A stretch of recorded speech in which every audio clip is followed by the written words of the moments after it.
Ya, selamat malam Bapak Ibu dan saudara sekalian. Kita mari kita bersama berdoa kembali untuk mempersiapkan hati kita merenungkan firman Tuhan. Mari kita berdoa. Bapa kami yang ada di dalam kerajaan surga, kami bersyukur untuk cinta kasih dan berkat Tuhan. Pada malam hari ini kami rindu dilawat oleh Tuhan, berfirmanlah Tuhan supaya kami memahami apa yang Tuhan ingin kami lakukan di tengah dunia ini, dan biarlah firman-Mu juga menjadi dasar kekuatan untuk kami boleh berharap dan berdoa kepada Tuhan.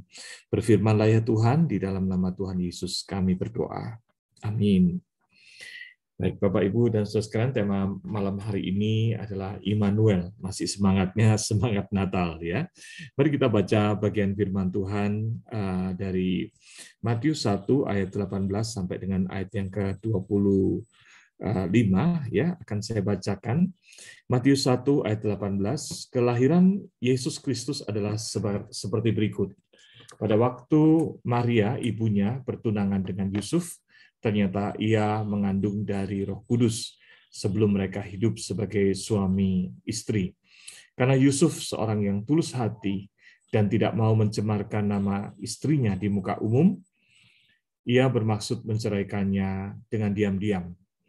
Tetapi ketika ia mempertimbangkan maksud itu, malaikat Tuhan nampak kepadanya dalam mimpi dan berkata, Yusuf, anak Daud, janganlah engkau takut mengambil Maria sebagai istrimu, sebab anak yang di dalam kandungannya adalah dari Roh Kudus.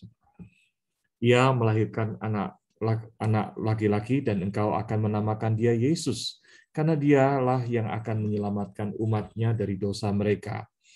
Hal itu terjadi supaya genaplah yang difirmankan Tuhan oleh Nabi, sesungguhnya anak darah itu akan mengandung dan melahirkan seorang anak laki-laki dan mereka akan menamakan dia Immanuel, yang berarti Allah menyertai kita. Sesudah bangun dari tidurnya, Yusuf berbuat seperti yang diperintahkan malaikat Tuhan itu kepadanya. Ia mengambil Maria sebagai istrinya, tetapi ia tidak bersetubuh dengan dia sampai ia melahirkan anaknya laki-laki, dan Yusuf menamakan dia Yesus. Amin. Bapak, Ibu, dan saudara sekalian, hari ini ketika kita membahas tentang Immanuel, maka ayat yang menjadi rujukan dari Matius 1 ayat 23 tadi, sesungguhnya ia akan mengandung dan melahirkan seorang anak laki-laki, dan mereka akan menamakan dia Immanuel, yang artinya Allah menyertai kita. Di dalam bahasa Yunani, tulisannya adalah sebagaimana yang ada di layar ini, dan tidak ada artinya karena sebetulnya dalam bahasa Yunani ini adalah semacam transliterasi dari bahasa Ibraninya. Nah, di bahasa Ibraninya ada artinya, yaitu merujuk dari Yesaya 7 ayat 14 dan Yesaya 8 ayat yang ke-8, menggunakan kata Immanuel yang berasal dari kata El, yaitu artinya Allah, dan Immanu itu artinya beserta kita, with us. Jadi Immanuel itu artinya Allah menyertai kita. Nah, melalui kata yang sederhana dan saya yakin kita sudah sering mengetahui arti atau ulasan dari arti kata ini, saya ingin mengajak kita mendalami sedikit daripada hal yang mungkin biasa Bapak Ibu melihatnya. Jadi menarik ya kalau melihat kata Immanuel ini rupanya dicatat di dalam 3 ayat paling tidak di dalam Alkitab ya, yaitu di dalam Matius 1 ayat 23 yang tadi kita baca, tapi juga dicatat di Yesaya 7 ayat 14 dan Yesaya 8 ayat 8 sebagai sebuah nubuatan pertolongan Tuhan bagi umat Israel pada masa itu. Nah, yang menarik adalah kalau kita lihat di dalam Yesaya, di dalam Perjanjian Lama atau dalam Alkitab, seringkali nama itu digunakan untuk menggambarkan pesan dari Tuhan, ya, pesan dari Tuhan. Jadi misalnya Yosua itu artinya adalah Tuhan adalah pertolongan, begitu misalnya. Nah, jadi di dalam Yesaya 7 ayat 14 dan Yesaya 8 ayat 8 ketika dinubuatkan tentang bayi yang akan lahir, maka kata Immanuel ini sebetulnya adalah sebuah nama yang sifatnya adalah untuk sekedar memberikan tahu bahwa ada nama, ada bayi yang menjadi tanda pertolongan Tuhan, yaitu bayi itu mengandung nama El dan Imanu tadi itu. Jadi itu sebagai sebuah sebutan. Namun ketika masuk di dalam Matius 1 ayat 23, nama Immanuel ini bukan sekedar sebuah sebutan. Nama Immanuel ini dengan jelas justru mengkonfirmasikan sebuah gambaran tentang keberadaan sesungguhnya dari bayi itu. Yaitu bayi itu adalah Allah yang menjadi manusia. Nah, ini menarik ya. Jadi kalau nama itu kadang-kadang diberikan untuk sekedar memberikan gambaran ya tentang pesan apa di balik nama itu. Ya, Petrus artinya batu karang gitu ya. Tetapi di dalam Matius 1 ayat 23, nama ini bukan hanya sekedar memberikan gambaran tentang pesan Tuhan di dalam nama itu, tetapi sekaligus menunjukkan tentang jati diri keberadaan dari bayi itu. Dia adalah Allah yang mengambil natur manusia. Itu kita lihat tadi di dalam berita dari malaikat, bahwa Maria akan lahir oleh Roh Kudus. Itu sebabnya saya suka apa yang ditulis dalam Benson Commentary, dikatakan begini, Immanuel itu adalah Allah di dalam kodrat atau natur kita. God in our nature. Dengan inkarnasinya, maka Allah itu dipersatukan dengan natur manusia, natur kita. Itu inkarnasi. Allah masuk ke dalam diri manusia, menjadi manusia, yang mengenakan diri manusia. Jadi Immanuel itu adalah Allah yang berinkarnasi. Namun dikatakan juga bahwa melalui Immanuel itu juga terjadi satu proses mediasi, yaitu Allah diperdamaikan dengan kita ya melalui kehadiran Immanuel itu. Allah diperdamaikan dengan kita, dan dengan demikian Allah itu menjadi hadir bersama-sama kita. Puji Tuhan, ya. Jadi sekalian, manusia yang berdosa itu ada di dalam permusuhan dengan Allah. Tetapi melalui Immanuel, kelahiran Kristus, maka yang terjadi bukan hanya inkarnasi saja, tetapi yang terjadi juga adanya satu proses pendamaian. Sehingga dengan Allah berdamai dengan kita, maka Allah itu menjadi bisa hadir, menemani kita, menjadi berkat buat kita. Kehadiran Allah bukan lagi menjadi sesuatu yang menakutkan, bukan memberikan hukuman, tetapi kehadiran Allah memberikan berkat. Nah, kalau gitu apa yang dapat kita pelajari dengan makna kata dan teologi di belakangnya yang tadi kita pelajari? Yang pertama, Bapak, Ibu, dan saudara sekalian, dengan apa yang kita pelajari barusan ini, maka marilah kita bersyukur dan memanfaatkan karya pendamaian Sang Immanuel dengan hidup lebih dekat dengan Allah melalui ibadah pribadi dan ibadah berjemaat. Mari kita baca firman Tuhan dari Ibrani 10 ayat 19 ya sampai dengan ayat 25. Ibrani 10 ayat 19 berkata begini, jadi saudara-saudara, oleh darah Yesus kita sekarang penuh keberanian dapat masuk ke dalam tempat kudus. Karena Ia, yaitu Yesus atau Sang Immanuel itu, telah membuka jalan yang baru dan yang hidup bagi kita melalui tabir, yaitu dirinya sendiri. Dan kita mempunyai seorang imam besar sebagai kepala rumah Allah. Jadi Kristus Yesus itu yang lahir itu, dia adalah Immanuel yang memperdamaikan kita dengan Allah dan menjadi imam besar kita yang membuat kita punya jalan masuk kepada hadirat Tuhan. Ayat 22, karena itu marilah kita menghadap Allah dengan hati yang tulus ikhlas dan keyakinan iman yang teguh. Oleh karena hati kita telah dibersihkan dari hati nurani yang jahat dan tubuh kita telah dibasuh dengan air yang murni. Kalau jalan itu sudah dibuka, Immanuel telah memperdamaikan Allah Bapa dengan kita. memperdamaikan Allah dengan kita. Maka saudara, firman Tuhan mengatakan, ayo kita manfaatkan itu dengan menghadap Allah dengan hati yang tulus ikhlas. Ayat 23, marilah kita teguh berpegang pada pengakuan tentang pengharapan kita, sebab Ia yang menjanjikannya setia. Ayat ini mengingatkan, ayo kita sebagai individu punya iman yang teguh, punya hubungan yang dekat dengan Tuhan. Jalan sudah dibuka, pintu sudah dibuka, ayo pegang teguh janji itu. Miliki hubungan yang dekat. Nah, ayat 24 dan 25. Mari kita baca. Dan marilah kita saling memperhatikan, supaya kita saling mendorong dalam kasih dan dalam pekerjaan baik. Janganlah kita menjauhkan diri dari pertemuan-pertemuan ibadah kita, seperti dibiasakan oleh beberapa orang. Tetapi marilah kita saling menasehati, dan semakin giat melakukannya menjelang hari Tuhan yang mendekat. Nasihat yang baik sekali dari Ibrani 10 yang kita baca ini. Kalau Tuhan Yesus, Sang Immanuel itu, telah mendamaikan kita dengan Allah. Dia telah menjadi imam besar yang menghubungkan kita. Ayo, manfaatkan Immanuel itu untuk membuat kita dapat masuk ke hadirat Tuhan. Saudara, banyak orang yang takut datang ke hadirat Tuhan. Kenapa? Karena banyak yang berpikir Tuhan tidak menerima mereka. Ya jelas, karena berdosa, Tuhan tidak bisa menerima. Hubungan telah terputus. Tetapi saudara sekalian, kita adalah orang-orang yang telah diperdamaikan oleh Immanuel itu kepada Allah.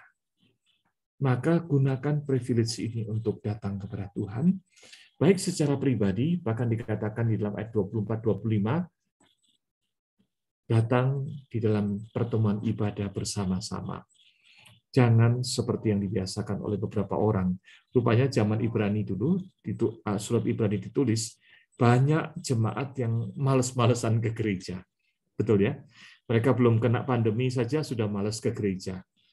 Nah, saya nggak tahu bagaimana kita ini di tengah-tengah pandemi. Firman Tuhan mengatakan, begitu pandemi sudah dapat diatasi, sudah ada kesempatan bisa beribadah, ayo jangan jauhkan diri dari pertemuan ibadah, mari berkumpul. Ya. Tahun depan, mari kita hadapi dengan lebih giat lagi beribadah, sungguh-sungguh memanfaatkan kesempatan untuk dekat dengan Tuhan dan dekat dengan sesama umat Tuhan. Bahkan dikatakan di sini, marilah kita saling menasehati, semakin giat melakukannya menjelang hari Tuhan yang mendekat. Hal yang kedua, apakah yang dapat kita pelajari malam hari ini tentang Immanuel?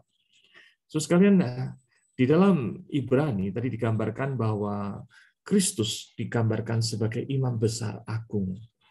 Karya Immanuel yang memperdamaikan kita dengan Allah itu ya, menjadi satu bagian yang indah. Kristus sebagai imam besar agung. Nah, ayat 14, Ibrani 4 ayat 14 berkata begini.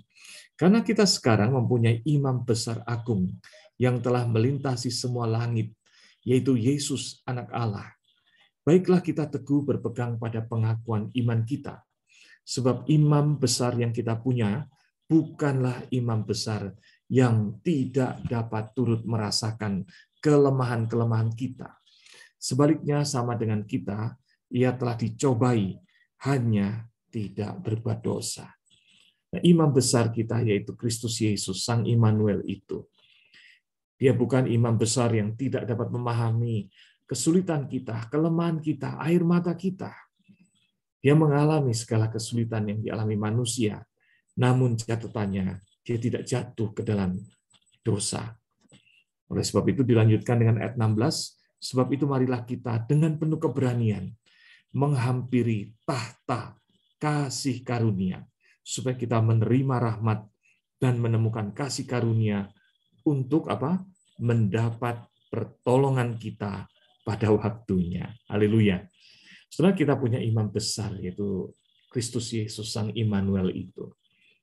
Mari gunakan kesempatan kehidupan yang telah diperdamaikan dengan Allah itu menjadi satu keberanian untuk datang, bersandar, memohon pertolongan kita pada Tuhan. Dan kita yakin bahwa di dalam Kristus Kristus Sang Immanuel itu siap selalu untuk memelihara dan memberikan pertolongan bagi kita. Amin.